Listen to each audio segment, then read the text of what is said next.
Namaskar, this is Akhilesh Bhargav. Welcome to Tidbits on Business and Finance with me. Here are some interesting facts.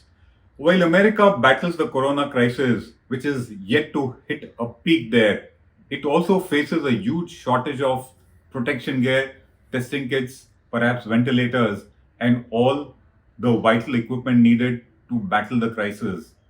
And ironically, while America faces a severe shortage, on the other hand, American companies who've got their operations manufacturing base in China are sitting with manufactured stock, unable to export it to America even at such a time.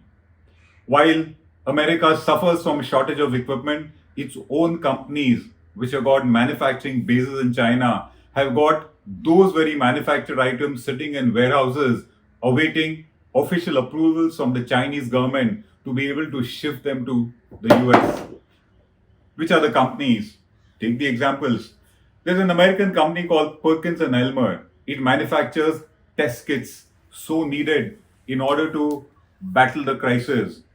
Perkins has got 1.4 million test kits ready to be shipped to America, lying in a godown in China, unable to ship them. 3M, which makes mask and also ventilator related equipment, has also got a sizable amount of finished goods sitting in a warehouse in Shanghai, unable to shift it to the US. General Electric, which is making ventilators at one of its plants in the US, needs PCBs, electronic items which are vital components for manufacturing these ventilators. And it has got PCBs lying in a warehouse, again in Shanghai, not able to ship it to US only because it awaits permission from the Chinese authorities.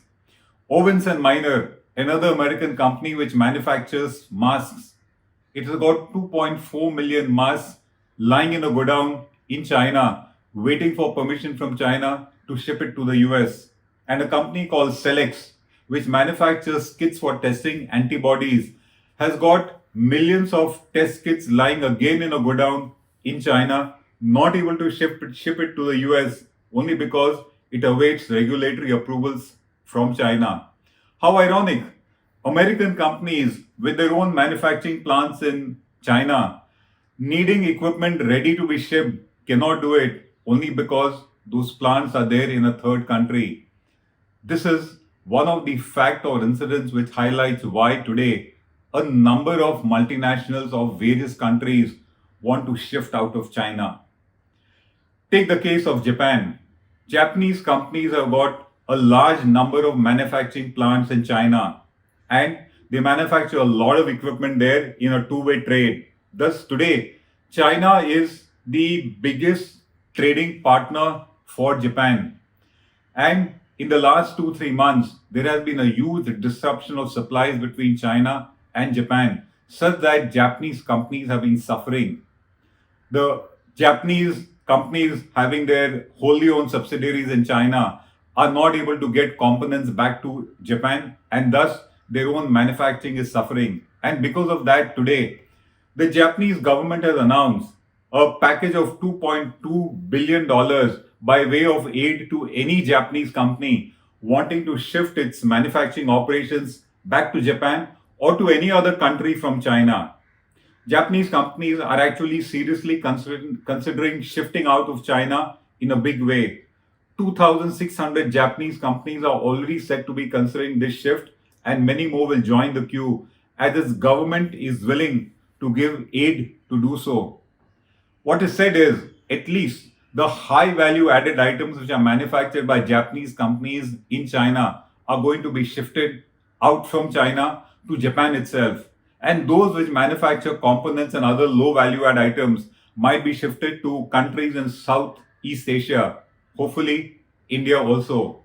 So Japan has already started its shift out of China so as to de-risk itself from being in that country. The budget impetus which its government is willing to give is only going to give a fillip to this kind of a shift of Japanese companies out of China. A similar move was already being done by American companies, and that was before the corona crisis hit. It was because of the tariff war between US and China that American companies were already contemplating, and they had started shifting their manufacturing operations out of China. Many American companies shifted their factories to Vietnam, Thailand, Singapore, Philippines, Indonesia, Mexico, Bangladesh, just a few, to India. They are very clear now that it is not just cost that matters when you decide where to locate a plant. Risk also needs to be seen. Very interestingly, many Chinese companies also now realize that if they have their manufacturing operations largely based in China, they are not going to be able to do trade with the world so easily in the coming years. And thus, even Chinese companies today are contemplating shifting part of their manufacturing operations out of China. All this shifting out of China is easier said than done, and that's because it will take time till a similar ecosystem for large scale manufacturing is set up in any other country by any other company or country. But the trend is there for sure. A shift out of China is taking place, and just as in the case of Japan, the government is offering aid to shift out of China. Even American companies have started demanding that facility from the American government. They want aid, they want subsidy to be able to shift out of China so that they don't depend on China the way they do at the moment, so that they don't have a situation like this. Their own products in their own warehouses sitting in China, which they badly need, but they can't get it to America. This shift of companies out of China means many other countries should benefit. All those factories that get closed in China will need to shift to some other country. Interestingly, India can be a very good bet. India has a huge domestic market, a huge working productive population, a large amount of resources. If it gets its act going, can emerge as a viable alternate to China. The question is, will it? And that is where we come to our topic for today. Can India attract all those multinationals from America, from Japan, or any other country wanting to leave China, or at least wanting to partly leave China and de risk themselves? With all our resources, with all our domestic market, with all our population, can we be? That gets us to the question, why don't foreign companies come to India in a big way? When the America China tariff war was going on, it is still on, but when that was the main issue in the world economy, at that point of time, many American companies quit China. They do not see India as the place to be in. So the question is, why don't foreign companies come to India the way they should, the way they ought to? The answer lies in our entire overall ecosystem that they face when they come to India. It starts from the complicated laws that we have.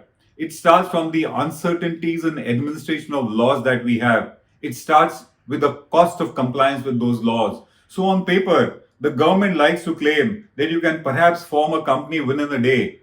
It doesn't happen that way. Thus, the laws are the first hindrance. It is not that we have complicated laws. If you go to China, they also have equally complicated laws. It is the uncertainty in administering a law which matters. It is the uncertainty because of which you don't get your approvals, you don't get your regulatory permissions and licenses on time that dissuades foreign companies. So the first one is the way our laws are and the way they are administered. Further, not only are our laws complicated, but they are also extremely unstable. You plan an entity, set it up today and invest a huge amount of money in it by way of capital. It is based on certain assumptions of the prevailing law of the day. And in India, we witness situations when the law changes suddenly without notice and also without a reason.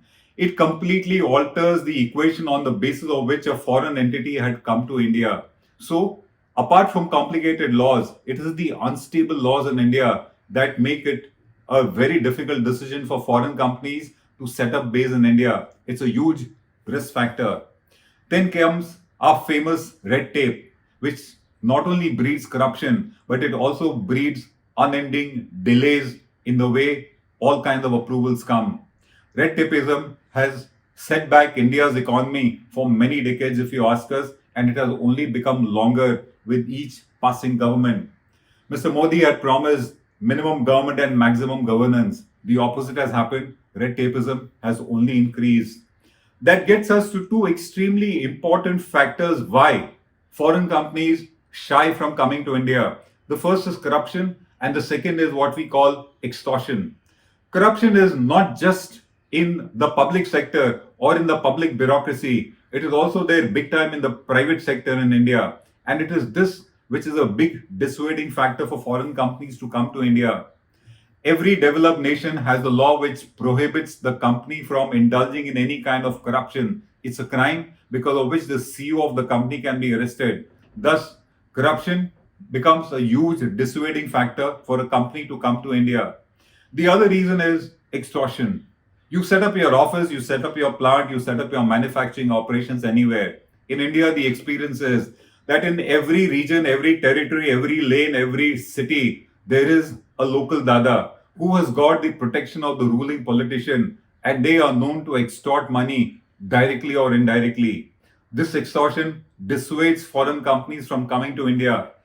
A few months ago, there was a report that all the German auto component companies which operate in the Pune territory were facing an interesting extortion. They could sell their scrap only to the local extortionists who had got the protection of the local politician, and of course on their terms. It finally reached the Consul General of Germany in Bombay, and some kind of a dialogue had to take place between the state government and the German government. This is just yet another form of extortion. So India has huge extortion, huge corruption, and after that comes the judiciary. We have a judiciary which is uncertain. We have a judiciary which is slow moving. We have a judiciary which is very expensive to deal with. And we have a judiciary where justice takes years to come. And that defeats the very purpose of being in business. Imagine if you have a vendor who does not live up to his supply contract, you take him to court. The average time taken for you to get respite in such a situation is about 4 years.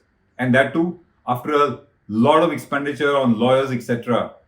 It is the judiciary which has defeated the very objective of business very often in India because of its uncertainty, because of the way it functions. That again is a discouraging factor for somebody to come to India. Enforcing even small routine contracts becomes a big challenge. Yet another emerging reason why foreign companies think twice before coming to India are the huge amount of frauds and dishonesty that we see in corporate India, that we see in the private sector, as also in the public sector. And that becomes the reason why they don't like to risk their capital. The overall ease of doing business in India is missing. The government may claim that the World Bank is giving it great rankings, but those rankings have a huge mismatch at the ground level. It is these reasons why, even though India can be a great viable alternate to China, it is these factors why, despite the fact that corona crisis can become an opportunity for India because of this, we can attract foreign companies from China to set up base in India. It is because of these reasons where India has not been able to attract foreign investment the way it can in its manufacturing sector. The reality is that at times a lot of Indian companies have been wanting to shift out of India, totally troubled by the kind of local ecosystem and environment that prevails. If that is what happens to Indian companies, why should a foreign company come to India? Our hope is that the government looks at this particular time as an opportunity to attract huge investment into a manufacturing sector in India. And for that, it will have to get its act together. And all these chronic matters that ail corporate India, that ail India's ecosystem, will have to be tackled on a war footing with a very heavy hand. We really hope that happens. This is Akhilesh Bhargav signing off till we meet again. Namaskar.